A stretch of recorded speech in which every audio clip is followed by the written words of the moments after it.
Welcome to the Temple of Remembrance, the sacred podcast space where the body leads, the soul speaks, and the priestess within rises. I'm Stephanie Pierce, somatic soul coach, inner child oracle, and guide in feminine embodiment. Here we reclaim our truth through movement, voice, grief, ritual, and radical presence. This isn't self-help.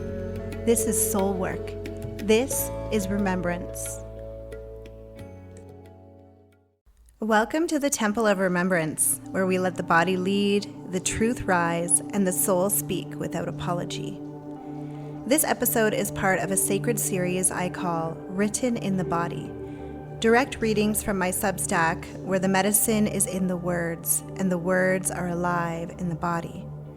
These aren't just essays, they're offerings. Each piece is a moment I lived through, breathed through, and now offer back to you in my voice, just as it moved through mine. So take a deep breath, let this be your pause, let this be your portal. Here's today's piece. This post was published on July 31st, 2025. The greatest form of self-respect. Because not everything deserves a reaction, and some things deserve silence. This world likes to glorify the loudest voice in the room. You hear from every angle, including coaches, especially speaking coaches, to speak up, take up space, and make your boundaries known. And while I agree you should do all those things, it can be easy to take a motivational intention and make it an ego trip. Because sometimes your greatest superpower is silence and stillness. And I have learned that there is a time and a place to speak up, take up space, and make my boundaries known. A time and a place that when you do speak up, take up space, and make your boundaries known, it strikes like lightning. So you only have to do it once. You are clear, and everyone feels it. While there's beauty in expressing your truth, this form of self-respect is something we don't talk about enough. And it has been the most life-changing practice I have indulged in recently in my own life. I used to defend myself like my life depended on it, and I noticed that this was because my nervous system truly did believe my life depended on it. I wasted so much energy trying to make sure everyone knew I was right. Since practicing silence, I notice a shift. This kind of self-respect is the kind that doesn't need to announce itself. Is the kind that whispers instead of roars. It's the kind that observes and quietly says, I am enough and I don't need to explain that to anyone who hasn't earned my energy. Silence is how you come home to yourself.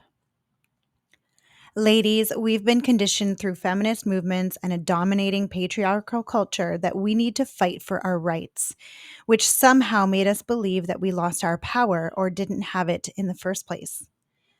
Like our power was something that was taken from us. But the truth is, it wasn't. We were always so powerful that the world was afraid of us being in our power.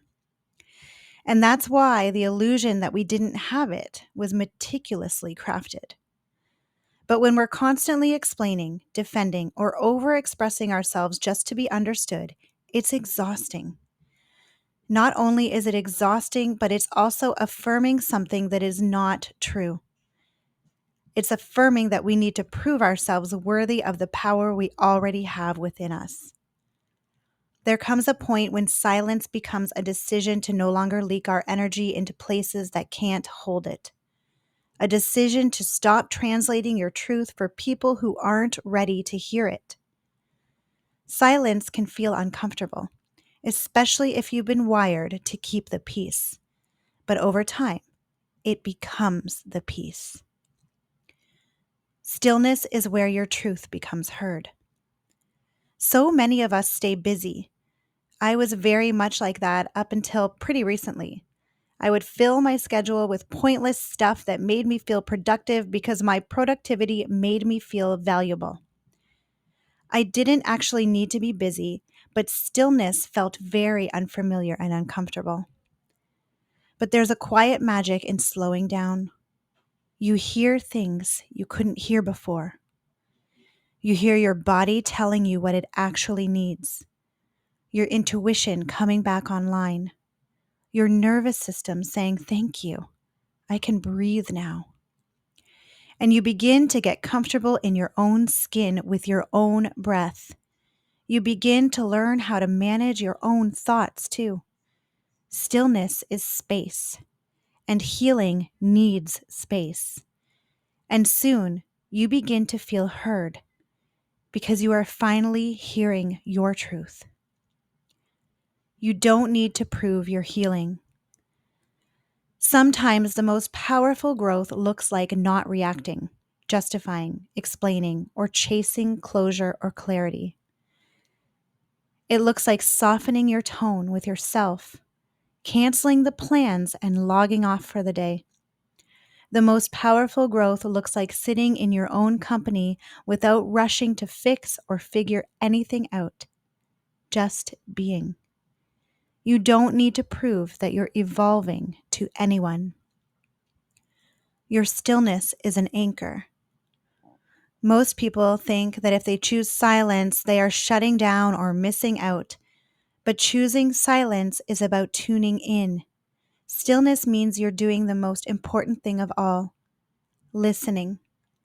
Listening is a skill, and it becomes an advanced skill when you start listening to your body, your emotions, and your inner knowing that's been poking at you quietly beneath all the noise. Self-respect isn't grandiose or loud. It doesn't always come with a mic drop or a bold declaration. The most authentic form of self-respect is knowing you're worthy without any validation from outside of you. I caused myself so much anxiety, overwhelm, burnout, and stress seeking validation and proof that I was doing meaningful things in the world. Until one day I realized I felt like a fraud. Sometimes self-respect looks like walking away without needing to explain. Sometimes it's totally silent. It feels like closing your eyes, placing a hand on your heart, and remembering you don't have to hustle for your worth because you are entirely whole. Thank you for walking this spiral with me. If this episode stirred something in you, let it move, let it root, let it rise. To go deeper into the temple, join me on Substack or in the Patreon sanctuary. Both are linked below. And if this touched your heart, share it with someone who's ready to remember too.